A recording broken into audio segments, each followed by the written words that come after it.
We do things in either a fight stance or a flight stance. So we either lean in and fight, or we lean out and we withdraw. Yeah. You fight first and then you withdraw. Yeah. I'm just a fighter. You're going to hang in there. You're not going to withdraw. Yes.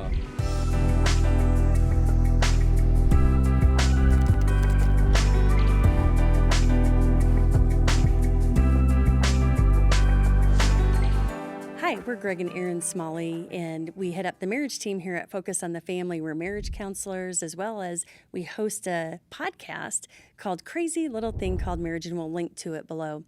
Today, we're going to talk about how do we stop the reactive cycle within our marriage, the conflict cycle. You know, when you feel like you're going around and around and it goes the same way every time. It's so frustrating. We all have it. So we're going to talk about what is it and how do we break out of it. Yeah, we should include that as part of our introduction, that we do all this and we fight. Yes. Because we do still have those moments. I remember, I can't remember exactly what year it was, but just a couple of years ago, you have a home office. You bought a new chair. You just simply wanted some help moving that chair from wherever it was into your office. Oh, well, it wasn't just from anywhere. It was, the chair was sitting in the middle of the hallway for weeks.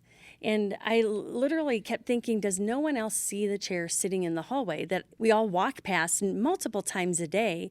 But no one has asked, why is this chair like sitting in the middle of the hallway? It wasn't my chair. So I figured, well, that's an odd place, but hey, if you want it there, that whatever.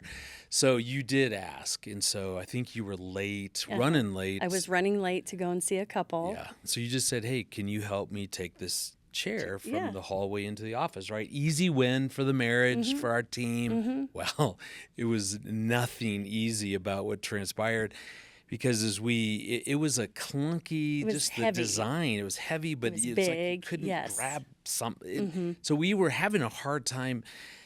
We got it into your office, but then we had to lift it over your desk. And it kept falling, bumping into stuff. And I got frustrated because I'm like, why can't we get this in there? So go ahead. My favorite line was, just use your legs, Erin. Lift with your legs. Use your legs. I was like, I actually know about body mechanics. I'm originally a nurse, and I know how to do that, Greg. Well, it begs the question then, why were you not? But we'll get into our reactive cycle here. Now, so we kind of exchanged some snarky remarks to each other, and then to the point where I was helping you out of the goodness of my heart, because that's who I am. I'm a good person. Why are you talking to me this way? And I'm sure you're thinking, why are you being all snarky with me? And so I literally set my end down and I left. I'm like, hey, if she's going to treat me this way, boundaries. And I don't know that you set it down gently and said, I'll come back to this. I remember that it was gentle. Released it and dropped it, and I had the other part of the chair. And so it went down, it dropped. I'm late already, trying to get out the door to go see a couple. And you dropped it and walked out. Yeah, so here we are in this battle. What should have been an easy win turned into this stupid argument. In James 4:1, it's a fantastic verse. It says, what causes fights or quarrels? So why do you argue? And then James goes on to say, don't they come from the desires that wage battle within you? We all desire, maybe I desire to be treated with respect. You desire to get assistance, get help, whatever that. We all have these, and it's usually the opposite of the desire, the emotional button, right, that gets triggered, that gets us into what we would call the reactive cycle. Yeah. And so what drives the reactive cycle are these things, just these little buttons, and we all have them, and they're really just tenderized, sensitized emotions.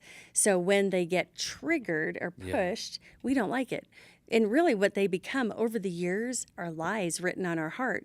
And so we don't want to feel whatever the lie is, things like I'm not good enough, or I'm not valuable, or I'm a failure, or I'm invalidated, I'm invisible, all those things. We don't want to feel that. Yeah. And they're sensitive. So when our spouse triggers them, which they will, I don't know that the goal is to not trigger each other, because we will, we will get triggered, especially in marriage. Yeah. And I'm sure that's not a surprise or anything, but we So still they're in trigger. the office, Yes. right? So what if you were to pick a name for the button that got triggered for you and what got triggered for me? I know. I think for me, I felt disrespected. So it's not saying that you were being disrespectful. So please, this is not oh, you were this. Yes. And what happened in the midst of trying to move that chair is that through the comments that were made, I felt disrespected. That's my feeling. I own that. But that's what was going on. That's what got triggered. Got triggered for you. What about for you? I felt unimportant because this thing had been sitting in the hallway. The chair had been sitting in the hallway forever, and no one else saw it. And I don't know why, but it triggered feeling unimportant. Yeah. And when our buttons like that get pushed, so for me in that moment, feeling disrespected, you feeling unimportant, devalued, then our heart shuts down. That is probably one of the greatest things that I've understood about the reactive cycle is that like that little roly-poly bug, when you flick it or touch it, grab it, it closes like that, and that's our hearts. Yes. So our button gets triggered. There's an instantaneous shutting down when our hearts are closed.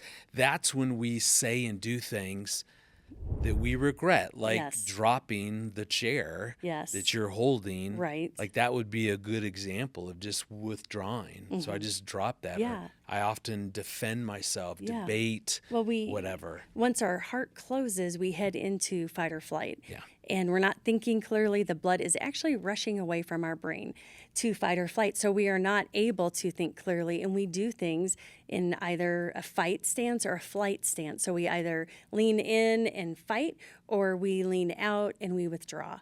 And you have a propensity towards withdraw. Yeah. You fight first and then you withdraw. Yeah. I'm just a fighter.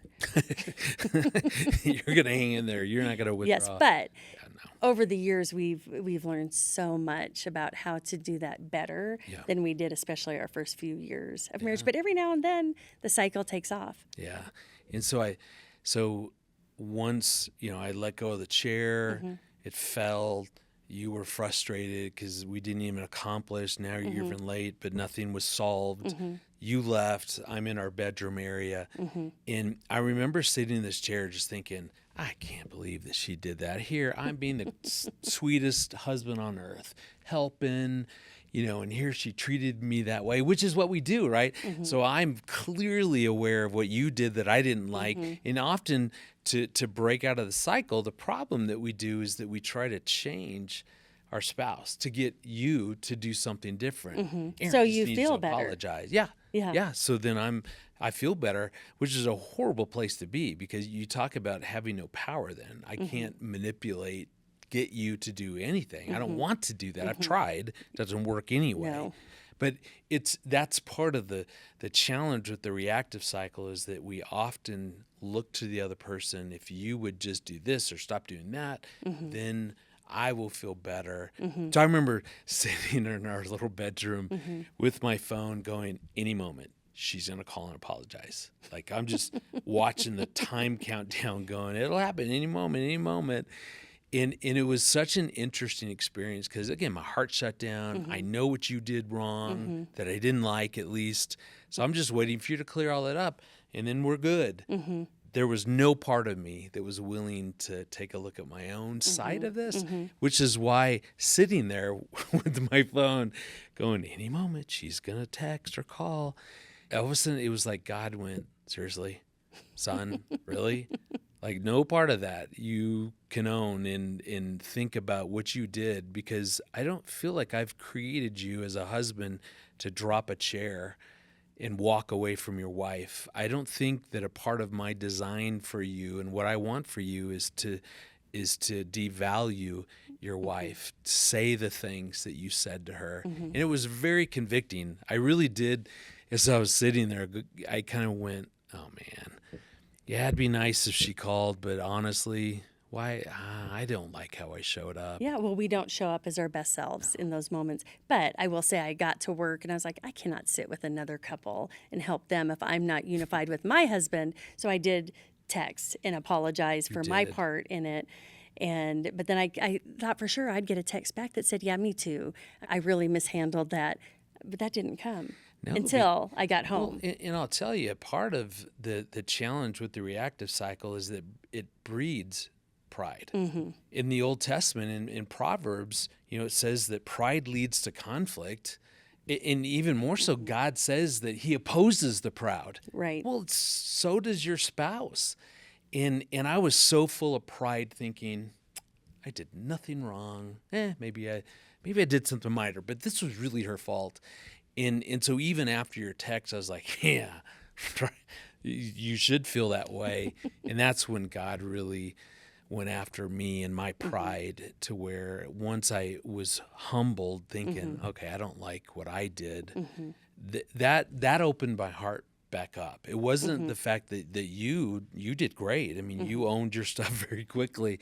I just wasn't ready in that moment because I'm very prideful. But eventually I softened. I recognized my side of this. That's about time. Yeah, right. It takes me longer. It does. But that's the point. You're very consistent. Right. I try to be, even when it's not healthy. All we're saying is that the challenge with this reactive cycle, when our buttons get triggered and our heart shuts down, now we react. It creates that disconnect, that nothing about that feels safe. Right. But the answer is not to try to get your spouse to do something differently or to power through the conversation. There really does need to be a moment of, you go deal with you and your heart between you and the Lord, and I'll do the same. So fortunately, you had to go anyway, and there I was, me and myself and the Lord. And that can be a good use of time if and only if the intent is not to ruminate, perseverate, to think about, Erin, she had no right well, to do and this. so often we'll say, oh, he made me feel like this. No, all he did was trigger my button, and my button is mine, and mine to manage, and how I react is my choice. And I may need to own what I did that triggered that. But yeah, you're right. It's still your emotions. You may need to own how you influenced how I felt, but you're not responsible for how I felt. Yeah. Well, so let me make sure I'm understanding you. I dropped the chair in a way that was not healthy or honoring to you. That's what I'm saying. I can own something. Yes. How you like influenced. That. I'm not owning that you then felt. Right. Yes. Yes. And so, and that's eventually what happened, is that once I spent some time with the Lord, because I'm telling you, going to the Lord, and usually it starts off by going, okay, it's your daughter, you made her. What on earth? Can you convict her? Did you hear what she said to me? I was trying to be all nice, and eventually I get to a place of going, okay, yeah, but God, what was my part of this? What do I need to own? It's like King David in Psalms, be silent, search your heart. And that's what we have to do. What is the piece that I need to own? I can own, I felt disrespected. And I can take that to the Lord, because we're trying to understand his truth, right? Right. Thank goodness we have a God of truth, a God that can rain his truth into our hearts and, speak truth about us, about our spouse, about our relationship, our marriage. And I'm just so thankful that we have the Holy Spirit that actually speaks to us. Yeah, because the question became, okay, I felt disrespected. So God is the truth that Erin is a disrespectful person. And that's when he filled, my mind and my heart with truth. No, I've known you for 35 years. That's not who you are. I know who you are. And so I think as you spend some time with the Lord, that's where grace, again, remember, he opposes the proud, gives his grace to the humble. So as you go to him, that's humility. He then floods you with grace, because then I started to go, you know what? She was really rushed. All she wanted was a simple help from me. Man, what a dope I am. How I showed up. Why did I even wait for 2 weeks? Like, I was then flooded with his truth. Part of that is his conviction, going, son, yeah, she can own her stuff, but you own this. And that's what I eventually, I don't remember if it was a call or a text, but I own that. Home. Yeah. But again, so instead of trying to focus on how do we work through this together, it's spending some time getting your heart back open by spending that time with the Lord, asking for his truth, being reminded who has Erin been, not how she showed up in that moment, because I still didn't like how you showed up in the moment, but that's not who you are. All of that became clear. God's truth flooded my mind.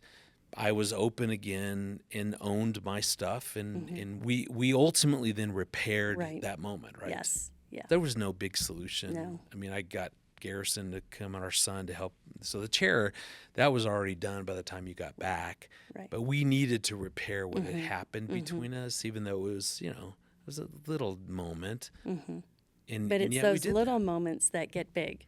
They can over just time. recognizing it's never about the chair. It's never about the little thing that's happening up here. What is getting triggered underneath, what reactions are going on, and we can own those and take that right to the Lord, seek his truth, and then repair. Yeah. And hey, we're so glad to have you spend some time with us. We hope that this has helped you kind of repair the conflicts that will happen in your marriage. So if you found this video to be helpful, please like it. Hey, and you can also subscribe for weekly videos, because we want to see your marriage thrive in Christ.